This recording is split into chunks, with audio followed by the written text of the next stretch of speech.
भक्तमाल में एक कथा आती है। जयपुर में एक व्यक्ति रहते थे, उनका नाम था घाटम। घाटम नाम था। उनका पेशा था, उनके पूर्वजों से ही चला आ रहा था, वो सब चोरी करते थे। दादाजी परदादा परदादा पूरे गांव का ही यही पेशा था, यही काम था, सब चोरी करते थे। तो घाटम जी भी चोरी करते थे। एक बार श्री घाटम जी कहीं जयपुर से आमेर जाते हैं, तो बीच में अभी जहां कथा थी इससे पहले वही स्थान है, आमेर और जयपुर के बीच में कनक घाटी, वहीं श्री घाटम दास जी रहते थे। उनका नाम बाद में घाटम दास हो गया, पर पहले उनका नाम घाटम था। तो घाटम जी चोरी करते थे। तो एक बार रात में बैठे थे चोरी करने के लिए, तो उस दिन कोई व्यक्ति तो मिला नहीं उनको मालदार, लेकिन झोला लिए हाथ में और जटाएं बांध करके कोई संत वहां से जा रहे थे।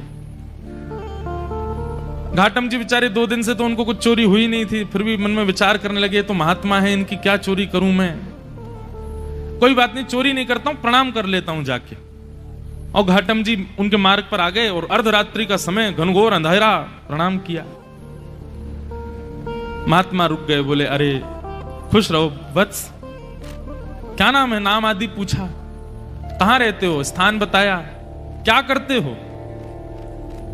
घाटम जी बोले मैं चोरी करता हूं। महात्मा को यह बात बड़ी बढ़िया लगी कि इसने छुपाया नहीं मुझसे, सत्य बोला। बोले चोरी क्यों करते हो भाई, चोरी डकैती करना ही अच्छी बात नहीं है, मत किया करो, अच्छा काम नहीं है।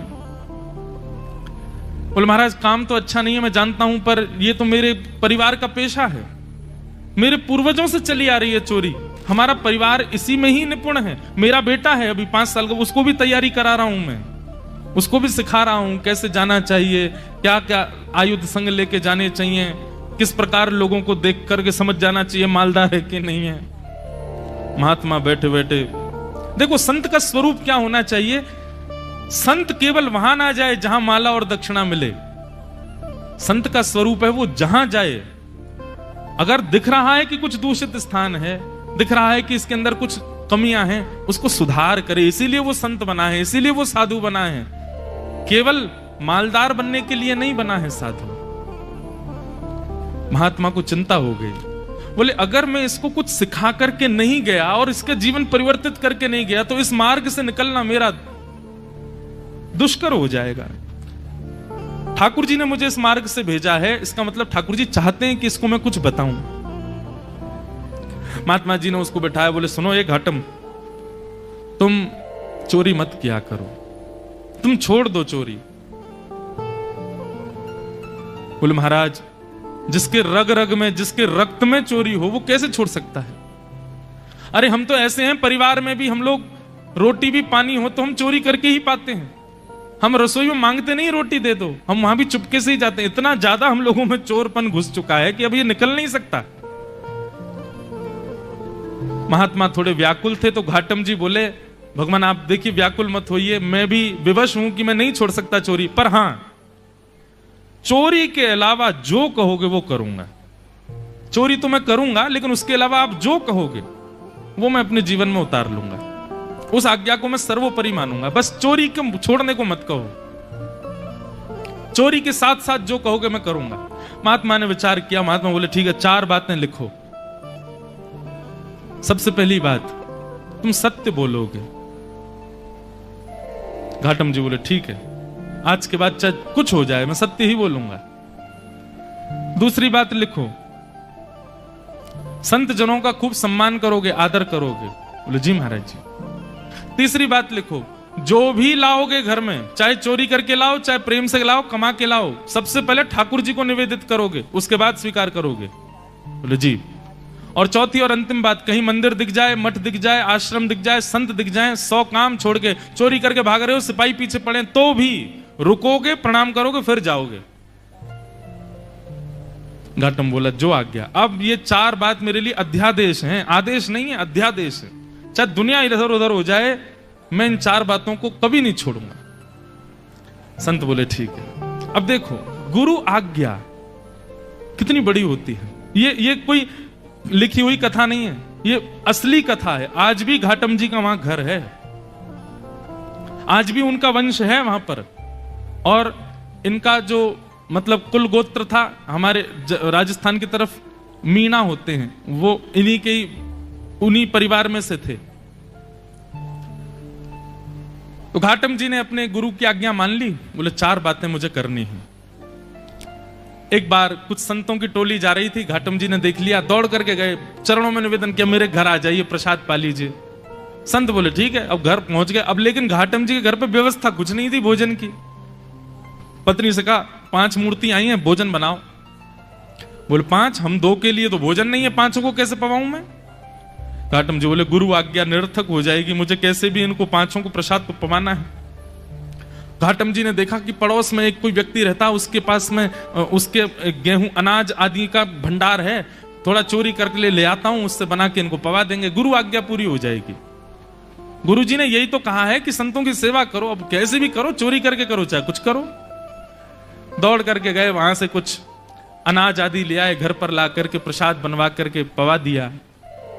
घाटम जी की चिंता हो गई कि आज सवेरे बारिश हुई थी और मैं चोरी करके लाया हूं, तो निश्चित मेरे पैरों के चिन्ह बन गए होंगे, और उसको यदि पता चल गया कि मैंने चोरी किया, वो घर आ जाएगा, मुझे पकड़ करके ले जाएगा, आदि आदि मन में विचार करने लगे। लेकिन मैंने तो गुरु आज्ञा के वश होकर के किया ना। इतने में ही वर्षा हो गई, आंधी तूफान आया और सब उनके चरण चिन्ह आदि मिट गए। तो उनको ये अटूट विश्वास हो गया कि मैंने गुरु आज्ञा मान करके पूर्ण किया, तो ठाकुर जी मेरी सहायता कर रहे हैं, मेरे रक्षक बने हुए। घाटम जी का जीवन ऐसे चलने लगा। गुरु पूर्णिमा का समय था। घाटम जी ने मन में विचार किया, मेरे गुरु ने मुझको सब कुछ प्रदान किया, इस बार गुरु दक्षिणा के रूप में ऐसी कोई वस्तु या इतना धन कुछ दूं गुरुदेव के यहां कि वर्षों तक भी अगर मेरे यहां से सेवा ना जाए तो गुरु जी को दिक्कत ना हो, मेरी तरफ से ऐसा रहे कि हां परिपूर्ण हो गई सेवा। उसके लिए एक बड़ी चोरी कर लेता हूं, उसके बाद फिर मैं धीरे धीरे छोड़ ही दूंगा। एक बड़ी चोरी करता हूं, उससे जो धन आएगा गुरुदेव को दे दूंगा। और घाटम जी ने विचार किया क्या चोराऊं। तब उन्होंने विचार किया, बोले कि यहां आमेर का जो राजा है, इसके घोड़े बड़े कीमती हैं, और उनमें भी एक काला अश्व है, काला घोड़ा है, वो सबसे ज्यादा कीमती है, ऐसा पूरे भारत में नहीं है। यदि उसको मैंने चोरी कर लिया और उससे जो धन आएगा वो यदि मैंने गुरुदेव को दिया, तो आजीवन मुझे जितना देना चाहिए उतना एक बार में ही दे दूंगा मैं गुरुदेव को। तो गुरुदेव के यहां गुरु पूर्णिमा की सेवा मेरी तरफ से होती रहेगी। घाटम जी चोरी करने के लिए जा रहे हैं। एक सामान्य से घोड़े पर बैठ करके घाटम जी और सीधे राजभवन में प्रवेश कर रहे हैं। मुख्य द्वार से ही प्रवेश करने लगे तो द्वारपालों ने रोका, ए कहां जा रहे हो, क्या नाम है तुम्हारा? बोले घाटम। कहां जा रहे हो? बोले चोरी करने जा रहा हूं। झूठ नहीं बोलना है, गुरुदेव ने मना किया है। तो द्वारपालों ने मन में विचार किया, ये जरूर राजा का कोई गुप्तचर है, राजा का कोई बहुत घनिष्ठ व्यक्ति है, हमने इसको रोक दिया है, इसका परिचय पूछना, इसलिए बुरा मान गया, बुरा मान करके कह रहा चोरी करने जा रहा हूं। ए भाई सुनो, द्वार खोल दो, ये कोई राजा का परिचित व्यक्ति होगा, ऐसे कौन बोलता चोरी करने जा रहा हूं। द्वार खुल गए, वो भीतर प्रवेश कर गए। भीतर प्रवेश करके घुड़साल में गए, वहां सबसे महंगा घोड़ा जो काला अश्व था उसको खोल लिया, बैठ गए, लेकर के बाहर आने लगे, खुले में ही सबके सामने बाहर की ओर जाने लगे। तो द्वारपालों ने कहा ये तो राजा का घोड़ा है, ये क्यों ले जा रहे हैं? फिर भैया ये काला अश्व कहां लेके जा रहे हो? बोले चोरी करने आया था, चोरी कर ली, अब चोरी करके ले जा रहा हूं। द्वारपाल बोले ये तो कुछ ज्यादा ही बुरा मान गया है, ऐसे कौन बोलता है? अरे भैया द्वार खोल दो, इनको जाने दो, रोको नहीं। उनका सत्य और वहां द्वारपाल का उसके प्रति ये भाव रखना कि बुरा मान गए, वो ऐसा फिट हुआ कि किसी को शंका ही नहीं हुई कि ये चोरी कर रहे हैं। घोड़ा लेकर के चले गए और उसी समय राजा ने आज्ञा की मेरे घोड़े तैयार करो, मैं भी जाऊंगा कहीं, ऐसा उसने आज्ञा की। जाके देखा तो काले अश्व थे नहीं। अफरा तफरी मची। जब द्वारपालों के कान में बात पहुंची तो उन्होंने हल्ला किया कि अरे एक व्यक्ति आया था, आकर के इतना सत्य बोल के, वो तो बोल के गया मैं चोरी करने आया हूं, चोरी करके ले भी गया, तुमने रोका क्यों नहीं? बोले महाराज हमको लगा कि ऐसे कौन बोलता है, चोर कभी ये बोलता मैं चोरी करने आया हूं, लेकिन वो सत्य बोल रहा था तो हमको लगा आपका कोई गुप्तचर है, आपका कोई घनिष्ठ है, इसलिए हमने रोका नहीं उसको, ले गया वो। सैनिकों को भेजा, जाओ पकड़ लो उसको, घोड़े लेके आओ। घाटम जी घोड़ा लेकर के जा रहे थे, दौड़ रहे थे खूब तेज की राजा के कोई दूत आए, उससे पहले मैं इसका विक्रय कर दूं कहीं। लेकिन तभी उसी मार्ग पर ही एक मंदिर पड़ा राम जी का, और वहां संभवतः उसी समय आरती चल रही थी। गुरुदेव की आज्ञा याद आ गई, बोले गुरुजी ने कहा था कहीं मठ मंदिर आश्रम दिख जाए तुरंत रुक के प्रणाम करना है। तुरंत अपना घोड़ा रोका, भयभीत है मन में, लेकिन गुरु आज्ञा पर इतना विश्वास, घोड़े को रोका, खड़ा किया, वहीं एक पेड़ से बांध दिया, भीतर भाज करके गए। जल्दी जल्दी प्रणाम कर रहे थे, आरती चल रही थी, आरती प्रणाम की, संतों को प्रणाम किया, परिक्रमा लगा रहे थे, 4 परिक्रमा करी। लेकिन जब तक वो बाहर आते उससे पहले सैनिक आ गए, और सैनिकों ने आकर के देखा घोड़ा खड़ा है, लेकिन एक आश्चर्य हुआ, वो घोड़ा जो काला था वो श्वेत हो गया था, लेकिन घोड़े की आकृति, घोड़े की कद काठी, घोड़े का स्वरूप बिल्कुल वैसा ही था जैसा उस काले, बस उसका वर्ण श्वेत हो गया। तो सैनिक खड़े तो हो गए आके, लेकिन कहने घोड़ा तो वही है, लेकिन ये श्वेत कैसे हो गया? घाटम जी निकल करके बाहर आए, सैनिकों ने उनकी ओर देखा, ये घोड़ा किसका है? बोले घोड़ा राजा का है। बोले राजा का घोड़ा तो काला था, ये श्वेत कैसे हो गया?